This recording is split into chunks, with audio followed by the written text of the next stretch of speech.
we're back, kind of. Yeah. What the Flick presents Game of Thrones. It's the series that started it all for What the Flick. For What the Flick TV. Ben, Cenk, and John, we did season 3 of Game of Thrones. Now the trailer is out for season 4, so we're talking about the trailer. The anticipation. It's only 2 months and 3 weeks away. Okay, well, two things about that. One of my favorite Steven Seagal moments in movie history is when, I think it was in Hard to Kill, he writes on the wall, the only thing worse than death is the anticipation of death. And the guy he was going to take to the bank, the blood bank,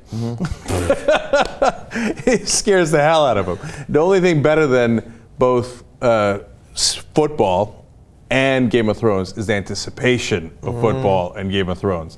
And I got through the non-Game of Thrones season because there was a football season. That's how I now judge my life. This is the degree of compliments I'm giving to Game of Thrones. The next 2 months and 3 weeks are going to be difficult for you. I'm okay for about a month. We still have football. And thanks for ruining Game of Thrones by talking about Steven Seagal. So anyway, so if you haven't seen it, here's the trailer for season 4 of Game of Thrones. They have a choice. They can live in my new world, or they can die in their old one. If the wildlings breach the wall, they'll roll over everything and everyone. Tonight, we fight!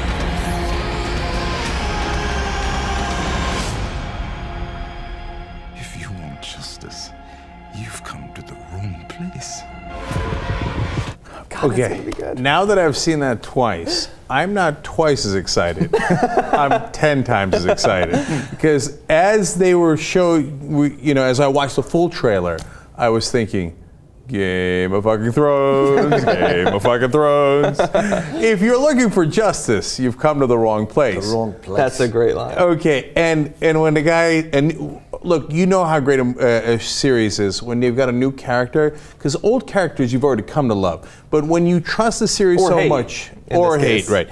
But when you trust the series so much that when they introduce a new character, as they're obviously going to do with that tall gentleman, you think, I can't wait for that new character, because every new character is awesome. Yeah. And then, of course, right in the beginning of the new trailer, you immediately want to rip Joffrey's guts out, and you're like, yes, will somebody kill that son of a bitch? Please let it be this season. I mean, how great that this is a guy. He's like, they know I saved the city. They know I won the war. The only thing he did was run away from the battle. What makes him think the war is over? Because, of course, there's no Robb in that trailer. That's why he thinks he won the war. Yeah. But the great thing about this is like, you think about, there's no historical parallel to this. Talk about winning the war. The war, like, they don't even know what war they're fighting yet. They don't even know. They don't even know who's going to win the war. They might have heard the Lannister song, right, but they haven't heard the Song of Ice and Fire yet. They haven't heard the Song of the Dragon. But I love all the parallels with the real world, too, because there Joffrey, like, he knows he went to the front, he went to the wall, and then ran away because he was scared. He only survived because his father came in. But we have politicians. Is he George W. Bush? Like, born on third base, thinks he hit a triple, incompetent, his father has sort of got him everything, ran from the fight when he had the opportunity to join the fight. No, to be fair, though, when they were protecting... By the way, no, just throwing it out there. When they were protecting the kingdom, he just joined the National Guard. Right. Yeah, I mean, they couldn't see him in the National Guard, but I hear that he was there. And it was his grandfather who saved him, by the way. That's a good point, yeah. Right, and by the way, his uncle. Well, then you don't want to make it too spot on. Yeah, I hear you. And it was his uncle who, unfortunately, continues to apparently in season 4 get no justice. They gave us very little Jaime, by the way, in there, but I like that he pointed out that the war is still won. He's he's the only, I think, Lannister left, well, Tyrion too, who can look at the world and see it in any sort of realistic way. You see him being fitted for the Golden Hand. That's pretty awesome. Yeah, I think we got a lot of Jaime. I thought he had maybe the critical line in there. The war is not won. Yeah. And then we saw him with the hand, and you realize you're going to, unlike last season, you're going to get Jaime out doing things in the world, interacting with people in a way he couldn't because he was a prisoner the entire last episode, most of the time. So I like, and we're going to get this new Jaime. I think even in that trailer, as we show him wince in pain with getting the hand, as we said last season, all of a sudden, this horrible guy is going to complete this arc to sympathy. Like we're gonna like him. Oh, the minute I saw Jaime in the trailer, I thought, thank God Jaime Lannister lives. I know, it's crazy. And to go back to a point you started a little bit ago, like they show you, I won't spoil who the new character is, but the guy walks up and says, Lannisters aren't the only ones who pay their debts, and then you see him in gladiatorial combat, like, it's gonna be so exciting. But I do like that they didn't focus too much on the violence in this trailer. It's I like all how the... your voice went way up. Yeah, no, really excited like, too. it was like, it's gonna be so exciting. So I'm excited because they're focusing on the political intrigue, which is, I think, the strongest part of the show. I like that they showed Daenerys is sitting on this massive throne. You know, something's going to happen to put her there. But also, what I like as a reader of, I've read the books, that this season is going to diverge from the books more than even the previous seasons have. And so you won't know everything. Yeah, I'll get to see new stuff, which is exciting. And we wonder whether Daenerys is like, it's gone to her head a little bit. Maybe those scenes. She's pretty arrogant. Look at me. There's some arrogance in that all of a sudden. So That's interesting. Tyrion in a bad place. Did I see Theon Greyjoy there? Yeah, very briefly. Well, he is very brief these days. Yeah.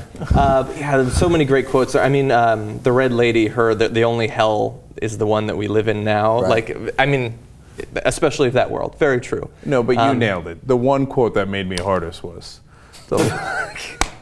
Jesus Christ. the Lannisters are not the only ones who pay their debts. Yeah. Oh, I like that. Yeah. Somebody's got a debt to pay with the Lannisters. That's going to be fun. Yeah, if you're a fan of this show, you're going to like this season. this season, as I've predicted from the start, which hasn't happened yet, when Joffrey dies, he cries first. Sobs. Oh, please let him die. It's going to be great. All right, that's it. And by the way, just one last thing. I kept the stubble on for this in honor of Stannis Baratheon. This is my Stannis stubble. Yeah. Okay. Yeah. I hope we see Stannis making some jokes lightening up. Might not happen. Stannis Not the latest character in TV history. Yeah. Oh, really fast, if you are a fan of the reviews, I know we've been getting a lot of tweets about them.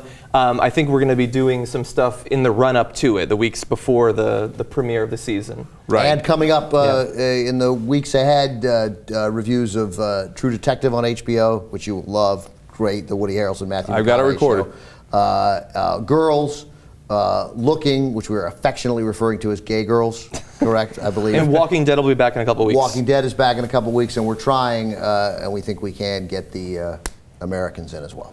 Awesome. All right, and we will do an over-under game on what will have more nudity, Game of Thrones or Girls. Girls, after seeing the first 2 episodes, Girls off to a strong start. Let's hope Game of Thrones catches up. Yeah, all right, let's hope. All right, thanks everybody.